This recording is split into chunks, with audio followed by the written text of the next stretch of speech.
Florida, it really is a stunning place, isn't it? You've got the white Yeah. sand, the palm trees, just beautiful.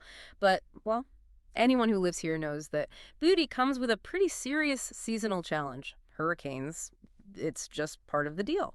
So today we're doing a deep dive into getting your Florida home ready for hurricane season. We're pulling insights from our source, secure the roof, seal the deal. Florida home prep for hurricane season. Exactly. The goal here is to give you a bit of a shortcut. We're digging out those really vital nuggets of knowledge from the source, things that go beyond just the basic checklist. Mhm. We want you to feel properly informed, confident, really, about protecting your home and family, especially with forecast calling for a busy season. And being prepared in Florida, it's not just like a nice to have. It's absolutely fundamental, isn't it? Our geography just puts us right in the path. What does the history tell us? What are the real stakes we're talking about?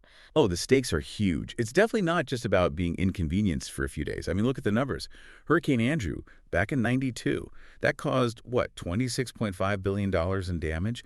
Adjusted for today, that's massive. And then much more recently, Hurricane Irma in 2017, that hit an incredible $83 billion. Figures like that really hammer home why having a solid Florida hurricane checklist and really following it is just non-negotiable. Wow, yeah, those numbers are sobering. So looking ahead now to the 2025 season, what are the predictions? What are experts watching? Well, the consensus is building towards a more active season, unfortunately. Experts are keeping a close eye on two main things: sea surface temperatures, how warm the ocean is, and broader atmospheric conditions. Both of those right now seem to be pointing towards a potentially busier year, which just means getting ready early is even more important. Okay, so the threat is real, potentially heightened this year. How do we actually tackle this? The source material talks a lot about a structured timeline. How does that help? It really helps break it down, makes it less overwhelming. Yeah. The source suggests starting with early season preparation, say January through April. This phase is all about the planning, the groundwork. It's the time to really dig into your insurance policies. Don't just glance at the declaration page.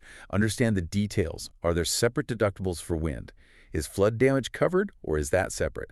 What counts as, cosmetic versus structural damage?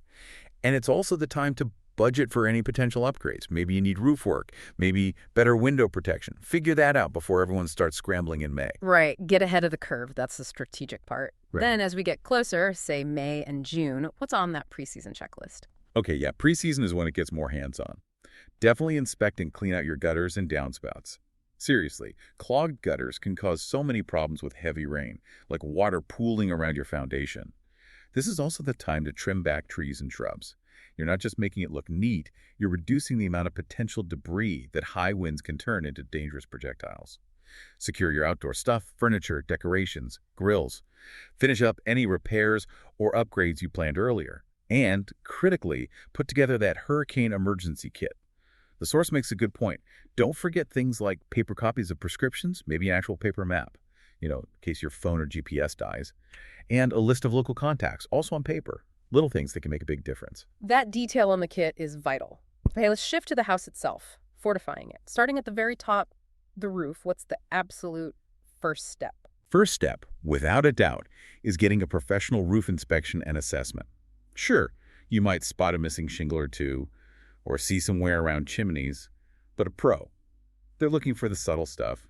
They can spot early signs of water intrusion, maybe some rot, weak spots in the decking that you'd never see, but that could fail catastrophically in high winds. Okay, so getting a professional eye on it is key. How do you find the right person? Good question. You definitely want someone licensed and insured in Florida. Ask about their specific experience with hurricane retrofitting or repairs. Don't be shy. Ask them exactly what their inspection covers, what kind of report you'll get. You need details. Makes sense. And once you have that assessment, the source talks about sealing and waterproofing. What are the modern options there? Yeah, modern roof sealing is pretty advanced now. We're talking materials designed for serious durability and flexibility. Things like silicone-based coatings, they handle temperature extremes really well, last maybe 10, 15 years. Polyurethane foam is another option. Great waterproofing, adds insulation too, and can last even longer, maybe 15, 20 years. And then you have elastomeric sealants, really stretchy, good for bridging small cracks, also in that 10 to 15-year range. Is this something you can DIY? Well, maybe for very minor patches if you're handy. Yeah. But for a full, proper seal, especially based on that professional assessment, it's usually best to have professionals apply these coatings. You want that hurricane-grade protection done right. Right, get the most out of those advanced materials. Okay, so beyond the surface seal, what about the structure itself, holding it all together in high winds? Now we're talking structural reinforcement. This is crucial. Hurricane straps, or clits, those metal connectors that basically tie your roof structure down to the walls. They're designed to stop the whole roof lifting off. Proper installation, following the manufacturer's specs exactly, is absolutely vital here. Often a job for a pro to ensure it's done correctly. Then there's gable end bracing, especially important for certain roof shapes, and other roof support systems. They help spread the wind load across the structure, reducing the risk of failure at any one point. It's all about reinforcing the weak spots, the roofs, but also windows and doors. Okay, reinforcing the core structure. Now let's zoom out slightly to the area immediately around the house, the idea of a defensible space. What does that involve? It's really about managing your yard to minimize hazards. Think about it. Anything loose out there can become a missile in 100-plus NE4 winds. So strategic landscaping means trimming trees and shrubs well back from the house, removing dead branches or even potentially weak trees. If you're planting new things, maybe consider wind-resistant species. And then the big one, securing everything outside. Patio furniture, trampolines, potted plants, garden decor, trash cans. Anything that isn't bolted down needs to be brought inside or securely fastened. It sounds like a lot of little things to track outside. Is there an easy way to remember the main points, like a quick checklist? Yeah, it boils down to a few key actions. 1, bring in or securely tie down all furniture and decorations. 2, trim those trees and shrubs, get rid of hazardous limbs. 3, secure any other loose items, tools, toys, whatever. 4, double check your gutters and downspouts again. Make sure they're clear and securely attached. It's a pretty straightforward sweep. Got it. Okay, let's talk windows and doors. Often the first things to go in a storm, right? What are the best ways to protect them? Definitely critical weak points. For the best, most convenient long-term protection, impact-resistant windows and doors are the gold standard. They're engineered and tested to withstand significant wind pressure and impacts from flying debris. It's a big upgrade. But a significant investment too, I imagine. It is, up front. But the benefits stack up. Better protection, obviously. Often better energy efficiency, too. And interestingly, the National Association of Realtors suggests you can recoup a good chunk of the cost, maybe up to 70%, in increased home value. So it's an investment, but one with returns. Okay, so impact windows are the top tier. What if that's not in the budget right now? Then temporary solutions are essential. Storm shutters panel, accordion roll-down styles. Yeah. Even properly installed plywood, cut to fit beforehand, offers significant protection compared to nothing. The key with temporary options is knowing how to install them correctly and having them ready to go, along with a plan for where to store them. It really brings home that quote from Florida Emergency Management. The best time to prepare for hurricane season is before it starts. Have those shutters or panels ready before a storm is approaching. Such a crucial point. Prepare before the panic. Now, even with a strong envelope roof, windows, doors, there's the threat of water, specifically flooding.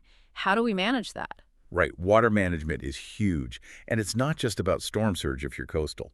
Heavy rainfall alone can cause major flooding issues. Your gutters and downspouts are truly the first line of defense here. Their job is to channel potentially thousands of gallons of water away from your foundation. If they're clogged or damaged, that water spills over, pools around the base of your house, and can lead to erosion, pressure on the foundation walls, leaks, even structural damage over time. So regular maintenance is key. Absolutely. Clean them thoroughly, at least twice a year, more if you have lots of trees. Inspect for any damage, any sagging sections. Gutter guards can help reduce debris buildup too, a worthwhile upgrade for many. Beyond gutters, look at your property's grading. Does the ground slope away from your foundation? It should. If not, you might need some landscaping work. And for areas prone to pooling or overland flow, you might consider temporary flood barriers like sandbags, or even permanent ones like low garden walls designed to redirect water. Okay, managing water is critical. Now, the almost inevitable consequence of a hurricane, power outages. What are the power solutions people should consider? Having backup power makes a massive difference in comfort and safety after a storm. Generators are the most common solution. You've got portable generators, which can run essentials like the fridge, some lights, maybe a window AC unit, or whole house generators, which are permanently installed and kick on automatically when the grid goes down. Choosing the right size is important, as is the fuel type, natural gas, propane, diesel. And safety cannot be stressed enough. Generators produce carbon monoxide. They must be operated outdoors, far away from windows, doors, and vents. Follow all safety guidelines religiously. Are there other options besides traditional generators? Yes, increasingly so.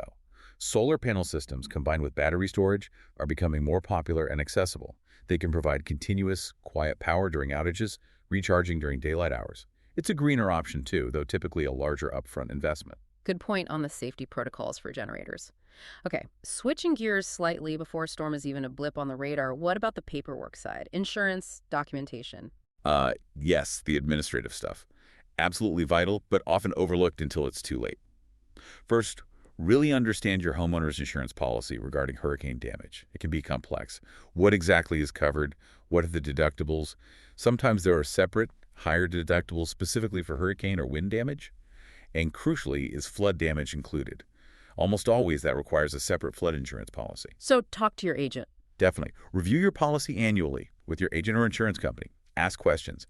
Identify any gaps in coverage before you need to file a claim. The other key piece is documenting your belongings. Create a home inventory. How do you recommend doing that? The easiest way now is often just walking through your house with your smartphone, taking video.